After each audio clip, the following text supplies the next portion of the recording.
Episode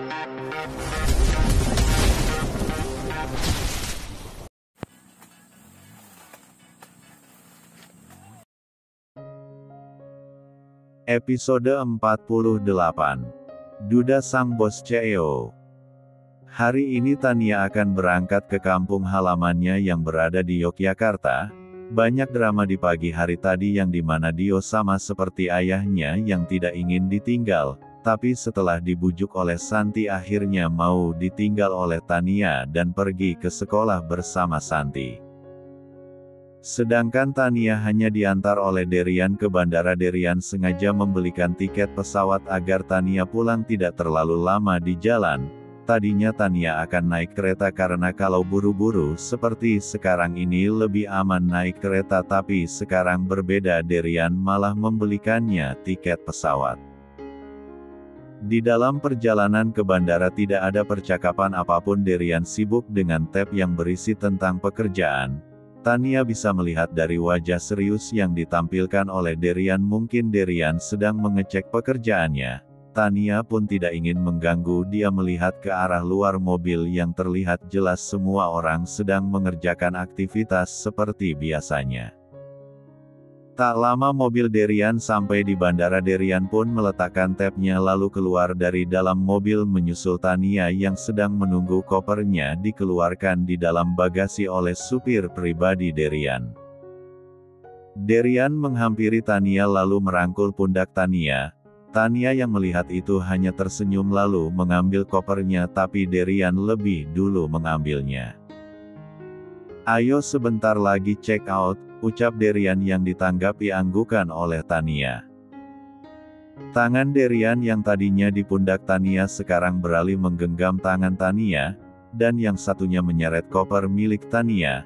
Sebenarnya Derian sejak tadi mengalihkan pikirannya ke pekerjaan yang ada di tabnya daripada mengajak ngobrol Tania, karena kalau dirinya mengajak ngobrol Tania dirinya akan semakin tidak rela berpisah semacam ABG saja. Semua sudah siap, Tania akan masuk ke dalam pemeriksaan pesawatnya akan segera check out. Tania menatap Derian yang sama sedang menatap dirinya. "Kerja yang semangat ya, jangan lesu gini," ucap Tania menenangkan dia, tahu kalau Derian sejak tadi pagi menghindarinya. "Jangan nakal di sana, fokus ke ayah kamu jangan ke yang lain," ucap Derian. "Iya ngapain juga fokus ke yang lain gak guna," ucap Tania. "Cepat pulang," ucap Derian. "Iya doain ayah cepat sembuh biar aku cepat pulang ke sini lagi," ucap Tania. "Pasti," ucap Derian sambil memeluk Tania. Derian memeluk Tania semakin tidak rela saja saat Tania membalas pelukannya di bandara. Acara peluk-pelukan sudah biasa untuk orang berpisah. Walaupun belum halal juga, tapi mereka mana tahu dan juga bodoh amat, yang penting masih di tahap wajar. "Ya sudah aku berangkat ya," ucap Tania. "Hati-hati sayang, kalau sudah sampai kabarin," ucap Derian. "Iya mas, bye," ucap Tania sambil melambaikan tangan dan masuk ke dalam, dan Derian membalas lambaian tangan Tania sambil terus fokus melihat punggung Tania yang semakin menghilang. DMD. Dering handphone Derian terdengar, terlihat nama sahabatnya sekaligus sekretarisnya yaitu Roni. Derian pun mengangkat panggilan dari Roni. "Halo," ucap Derian. "Halo Pak, hari ini ada jadwal meeting bersama klien dari PT Santosa Finance," ucap Roni di seberang sana. "Baik, saya segera ke sana, siapkan semuanya saya sampai kita langsung meeting," ucap Derian. "Baik Pak," ucap Roni. "Apa dari pihak sana sudah datang?" tanya Derian. "Sepertinya lagi di jalan, tadi asisten pribadi mereka mengabari kalau mereka akan lebih awal datang ke kantor kita," ucap Roni. "Baiklah, setengah jam lagi saya sampai ke sana, sekarang saya lagi di bandara," ucap Roni. "Oh baik Pak," ucap Roni sedikit kaget terdengar dari suaranya. Panggilan pun berakhir. Derian berjalan ke arah pintu keluar bandara. Terlihat dari pengumuman kalau pesawat menuju ke Yogyakarta sudah pergi. Saat di sana supir Derian segera membukakan pintu mobil untuk tuannya, lalu mobil Derian pergi meninggalkan bandara menuju kantornya. Sebenarnya kalau tidak ada pekerjaan penting hari ini Derian akan nekat pergi bersama Tania walaupun Tania melarangnya dia akan tetap pergi. Setengah jam Derian sampai ke kantornya seperti biasa dirinya disambut oleh sekretarisnya tapi asisten pribadi Derian tidak ikut karena menyiapkan tempat untuk meeting yang akan segera berlangsung. "Pagi Pak," ucap Roni. "Pagi, gimana persiapan meetingnya?" tanya Derian. "Semua sudah siap Doni yang sekarang berada di sana," ucap Roni. "Apa mereka sudah datang?" tanya Derian. "Sudah Pak 5 menit yang lalu," ucap Roni. "Ya sudah sekarang kita ke sana," ucap Derian. "Baik Pak," ucap Roni. Derian pun melangkah menuju lift khusus dirinya bersama Roni yang berada di belakangnya walaupun mereka sahabatan tapi kalau di kantor mereka tetap atasan dan juga bawahan saling profesional. Suara pintu lift terbuka mereka pun keluar dari dalam lift menuju ruang meeting yang berada di lantai 5 gedung ini. Derian yang diikuti Roni pun masuk ke dalam ruangan meeting yang dimana di sana sudah ada pihak dari PT Santosa Finance. "Selamat pagi, maaf saya terlambat," ucap Derian sambil menjulurkan tangannya agar mereka bisa berjabat tangan. "Tidak apa-apa Pak Derian, kami juga baru sampai," ucap CEO PT Santosa Finance sambil membalas uluran tangan Derian. "Mari kita mulai," ucap Derian dengan nada dingin dan datar. Asisten pribadi dari PT Santosa Finance berjalan ke arah depan, untuk menjelaskan apa saja visi dan misi atas kerja sama yang akan mereka kerjakan. Asisten dari PT Santosa Finance ini sedikit nakal dengan pakaian yang ketat dan berjalannya seperti orang yang kekurangan ruang. Derian fokus ke arah depan bukan ke asisten mereka tapi ke layar yang ada di depan yang menampilkan grafik keuntungan apa saja yang akan mereka peroleh. Tujuan kerjasama ini untuk membangun salah satu proyek mall yang akan didirikan di salah satu lahan yang ada di kota ini. "Gimana Pak Derian?" tanya CEO PT Santosa Finance. "Memang menggiurkan kerjasama ini tapi poin minusnya adalah strategi yang kalian punya kurang. Dalam pengerjaan proyek ini bukan kesejahteraan kita saja yang penting tapi kesejahteraan tukangnya juga harus biar kerjasama kita lancar," ucap Derian. "Kami akan memperbaiki poin minusnya," ucap CEO PT Santosa Finance. "Baiklah mari kita bekerja sama dengan baik," ucap Derian. Baik semoga kita bisa jadi rekan kerja yang sukses," ucap CEO PT Santosa Finance. Mereka masing-masing menandatangani kertas untuk kerja sama mereka. Proyek ini akan menjadi proyek selanjutnya yang akan Derian tangani tapi Derian hanya penyuntik dana tapi sebagian proyek ini tetap miliknya. Saat dari PT Santosa Finance sudah undur diri Derian bersama Roni dan Doni masih di sana memeriksa semua kerja sama mereka takutnya ada yang curang, tapi ternyata masih aman. Suara notifikasi dari handphone milik Derian terdengar ada satu pesan masuk ternyata dari Tania. Derian langsung membukanya. "Aku sudah sampai semangat kerjanya sayangku," ucap Tania dengan emotikon cium melalui pesan yang dia kirim membuat Derian tersenyum sumringah. Untuk pertama kalinya Derian mendengar Tania memanggil dirinya dengan sebutan sayang, walaupun tidak langsung tapi membuat Derian bahagia terlihat dari wajahnya, membuat sekretaris dan juga asisten pribadinya heran melihat atasan mereka seperti orang lagi kasmaran. Episode 49. Sudah 3 hari Derian ditinggal oleh Tania. Selama 3 hari itu juga kerjaan Derian marah-marah tidak jelas. Semua orang yang melakukan kesalahan akan habis dia marahi mau kesalahan besar, kesalahan kecil ataupun hanya melihat orang lain berbicara. Semua orang yang ada di kantor pasti akan kena imbasnya seperti sekarang. mereka terkena semburan amarah dari atasan mereka karena kesalahan kecil. Kalian gimana sih kerja itu yang bener bikin grafik saja gak bisa? Kalian kerja di sini tuh saya bayar bukan malah makan gaji buta, ucap Derian marah sambil membanting map ke atas meja yang berisi grafik penghasilan padahal semua sudah sesuai seperti yang Derian mau tapi masih saja salah. Kerja yang benar kalau masih saja begini lebih baik kalian resign saja, ucap Derian sambil keluar dari ruangan meeting membuat mereka yang berada di sana menghela nafas berat. Pagi-pagi begini dapat semburan dari atasan memang menyedihkan sekali, apalagi kerja kita benar.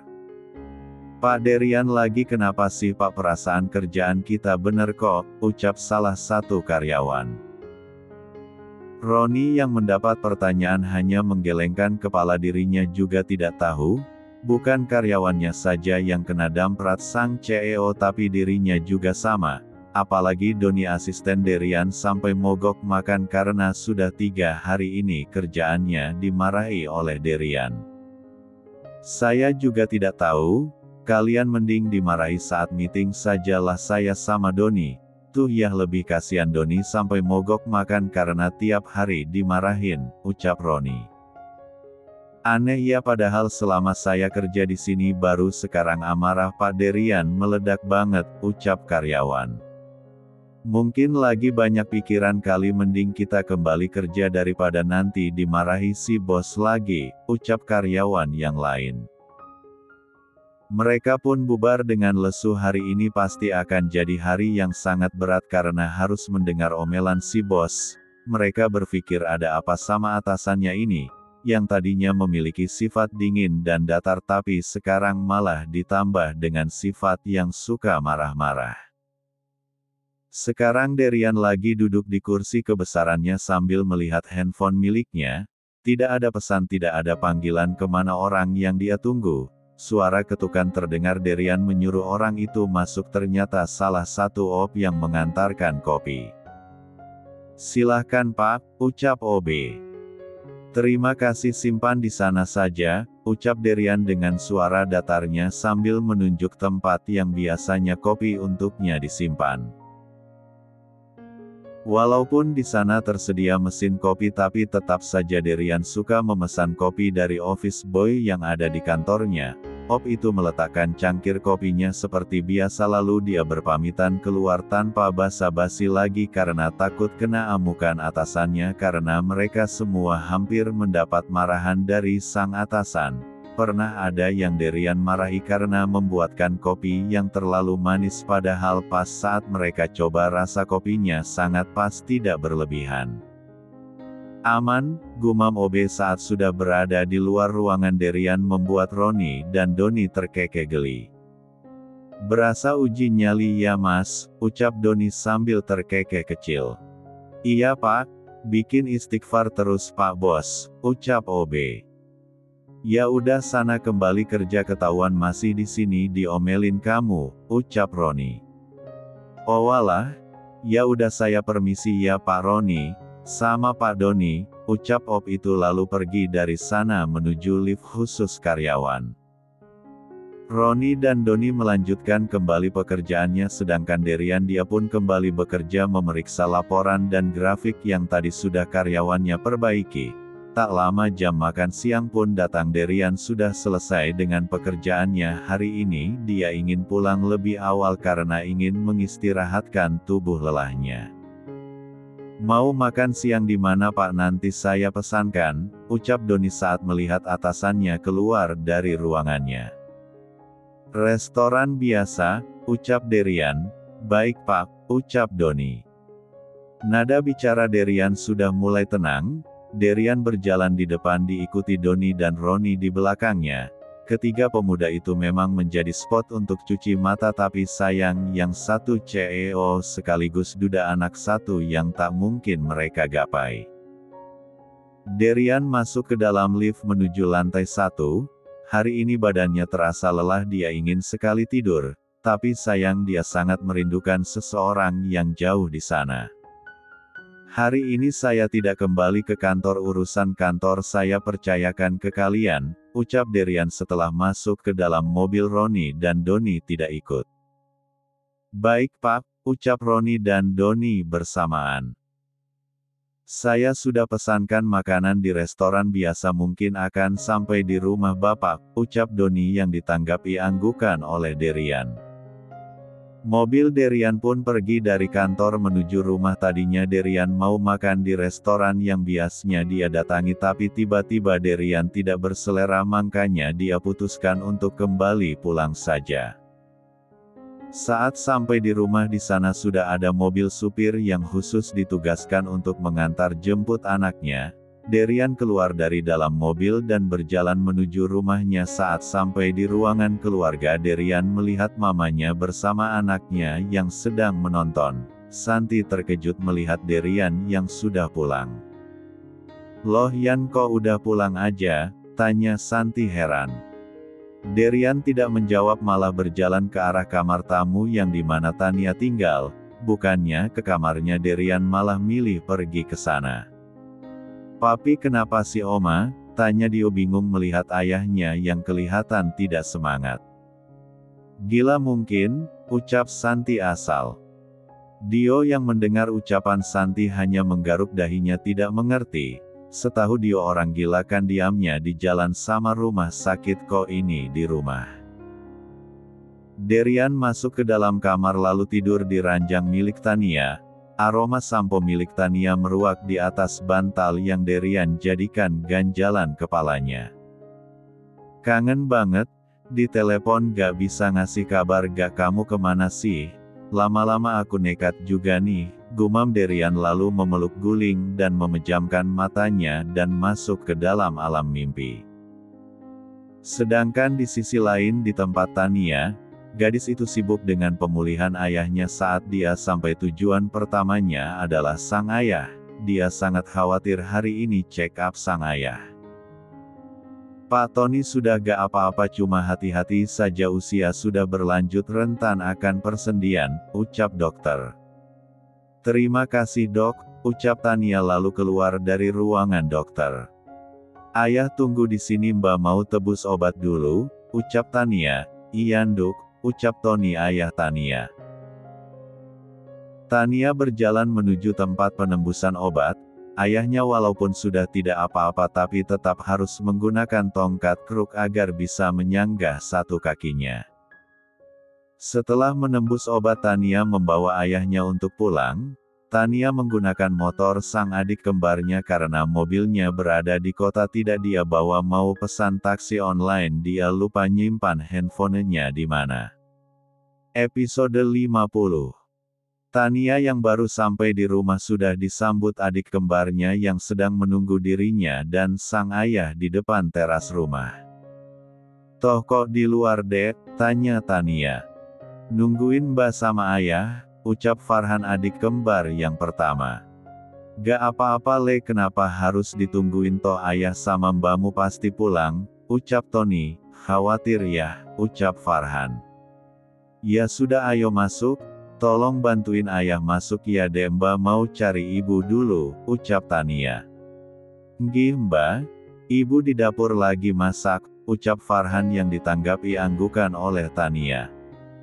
Tania pun masuk ke dalam duluan untuk membantu ibunya memasak, sedangkan sang ayah dibantu adiknya untuk istirahat terlebih dahulu. Tapi saat Tania berjalan, tiba-tiba adik kembarnya yang satu lagi menyodorkan handphone miliknya. "Ini Mbak, ini milik Mbak kan?" tanya Fatur adik bungsu Tania. "Toh kok ada di kamu Mbak, cari gak ketemu-ketemu," ucap Tania. "Kemarin ada di sofa, atur simpan dan juga udah atur cas handphone Mbak mati soalnya," ucap Fatur. "Makasih ya dek, baik deh," ucap Tania senang lalu mengambil handphonenya dan berjalan kembali ke dapur sedangkan adik bungsunya melanjutkan kembali main gamenya. Memiliki dua adik kembar yang wajahnya sangat identik terkadang membuat Tania bingung membedakannya, apalagi kalau sudah lama tidak bertemu. Dipastikan Tania bakalan salah panggil nama dan membuat sang adik merenggut kesal. Tania menghampiri ibunya yang sedang memasak. Hari ini akan ada sepupunya yang datang untuk meminta bantuan dirinya untuk menyiapkan lamaran. Lusa sepupunya akan melamar sang pujaan hati. Bu mau Mbak bantuin, ucap Tania. Udah pulang Duk? Ayah di mana? Tanya ibu Tania. Lagi sama Farhan di ruang keluarga. Mana yang bisa Tania bantu, ucap Tania. Gak usah Nduk, semuanya udah ibu kerjakan, mending kamu mandi, pasti capek sudah mengantar ayah check up, ucap Farah. Ibu Tania. Beneran? Tanya Tania. Iya, sana sebentar lagi Masmu datang, ucap Farah.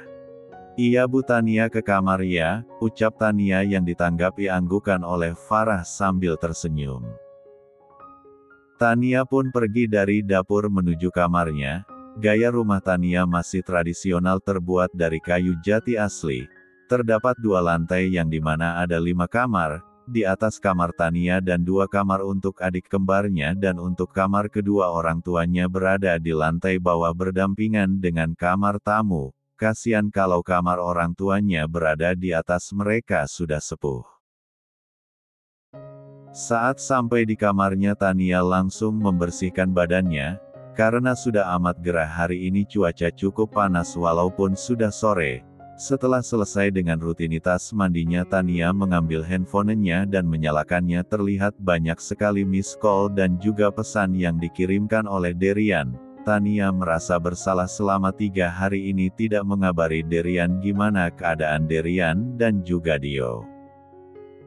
Tania memvideo call Derian. Deringan pertama tidak diangkat, saat deringan kedua baru diangkat, tapi bukan wajah Derian yang Tania lihat melainkan gelap. Tania bisa tebak kalau Derian menyangka kalau ini telepon bukan video call. Tania terkekeh geli mendengar suara serak dari seberang sana. Derian baru bangun tidur. Tumben sekali. Halo, ucap Derian dengan suara serak khas tidur. Halo Mas, ucap Tania. Suara yang sangat Derian rindukan terdengar juga. Derian langsung bangun dan malah menempelkan handphonenya lebih dekat ke telinganya, membuat Tania tertawa kecil. Mas, ini video call bukan telepon, kenapa disimpan di telinga, ucap Tania sambil tertawa. Terdengar suara gerasak-gerusuk dari seberang sana. Mungkin Derian membenarkan tempat biar lebih nyaman. Dan ternyata benar, saat layar handphonenya memperlihatkan wajah tampan Derian yang khas orang bangun tidur terlihat, dengan rambut yang acak-acakan dan dasi masih tergantung di leher. Tumben tidur jam segini, gak kerja Mas, tanya Tania. Kamu kemana saja, aku kangen, ucap Derian manja, membuat Tania tersenyum gemas karena melihat wajah lucu Derian. Maaf ya Mas, aku lupa nyimpen handphonenya. Mas, gimana kabarnya, kok kayak kurusan, ucap Tania. Aku gak baik. Aku jarang makan, aku kepikiran kamu. Kamu gak nakal kan? Gak berpaling kan sama aku, ucap Derian khawatir. Gak Mas. Jangan telat makan dong Mas, nanti sakit. Kalau Mas sakit yang nyakitin aku siapa, ucap Tania bercanda. Enak aja, aku gak pernah nyakitin kamu ya. Kamu tuh yang tega ninggalin aku, ucap Derian kesal. Nanti kan pulang Mas akunya, ucap Tania. Masih lama sayang, aku udah kangen. Kamu gak kangen emangnya, ucap Derian. Kangen kok Mas, ucap Tania, membuat Derian tersenyum senang. Tapi tak lama Derian langsung cemberut mendengar ucapan Tania selanjutnya. Tapi sama Dio, ucap Tania sambil tersenyum senang menjahili Derian. Bercanda Mas, aku juga kangen, ucap Tania seketika, membuat senyuman Derian mengembang. Saat Derian mau berucap terpotong dengan suara dari luar kamar Tania. Ternyata adik bungsunya yang datang. Mbak, sudah ditunggu Mas Riko, katanya mau bicarakan tentang lamaran, ucap Fatur. Oh iya dek, tunggu sebentar, bilang sama Mas Riko, ucap Tania. Derian yang mendengar suara yang membuatnya panas di dada. Apa katanya tadi, lamaran? laki-laki mana yang mau mendahului dirinya melamar Tania dan juga kenapa Tania malah merespon sangat welcome saja membuat emosi di dada Derian memuncak. Riko siapa? Lamaran apa yang dimaksud? Tanya Derian marah. Oh itu mas mas nanti aku jelasin ya ibu udah panggil by mas, ucap Tania mematikan sepihak panggilannya membuat Derian di sana sangat kesal. Derian hanya menatap layar handphonenya yang dimana menampilkan wajah cantik Tania yang sedang menggandeng tangan Dio sambil tersenyum. Derian langsung pergi dari kamar Tania berlari menuju kamarnya yang berada di atas membuat kedua orang tuanya dan juga Dio heran kenapa Derian berlari begitu seperti orang kesurupan, mereka pun bergegas menyusul Derian. Sesampainya di sana mereka melihat anaknya sedang berkemas sambil menelepon seseorang. Cepat pesankan saya tiket pesawat ke Yogyakarta malam ini juga, ucap Derian lalu mematikan handphonenya. Mau kemana Yan? Tanya Danu heran melihat anaknya yang sibuk memasukkan baju-bajunya ke dalam koper. Mau nyusul Tania Pak, ucap Derian. Ada apa? Apa terjadi sesuatu? Tanya Santi ikut panik juga. Aku harus cepat mah ke sana kalau gak masa depan Derian gak bakalan ada, ucap Derian. Ada apa sih kamu kenapa? Tanya Danu. Tania mau dilamar orang Pah, ucap Derian frustasi. Bukan hanya Danu yang sangat terkejut, Santi juga, kalau benar gagal mereka dapat mantu idaman, sedangkan Dio yang mendengar itu malah bahagia. Wah tante baik mau nikah yey, ucap Dio senang membuat sang papi mendelik gak suka. Kita gak friend ya yo, ucap Derian kesal. Kita kan bukan teman papi, tapi Dio anak papi gimana sih? Oma papi udah gila nganggep Dio teman bukan anak, ucap Dio membuat Santi meringis kasihan melihat anaknya yang cengo mendengar ucapan anaknya sendiri ternistakan sekali duda anak satu ini mana sama anak sendiri lagi. Dio gak boleh gitu bicaranya, ucap Danu tegas. Maaf opa, maaf papi, ucap Dio menyesal. Jangan ulangi lagi gak baik bicara seperti itu, ucap Danu. Iya opa, ucap Dio. Mama ikut Yayan, ucap Santi. Besok saja mama sama papa juga Dio menyusul sekarang Derian saja dulu, ucap Derian. Ya sudah hati-hati kamu, ucap Santi. Pasti mah, ucap Derian. Derian pun pamit ke kedua orang tuanya dan juga anaknya. Malam ini Derian langsung berangkat tadi Doni sudah mengabari kalau tiket sudah dipesan dan akan berangkat jam 9 malam.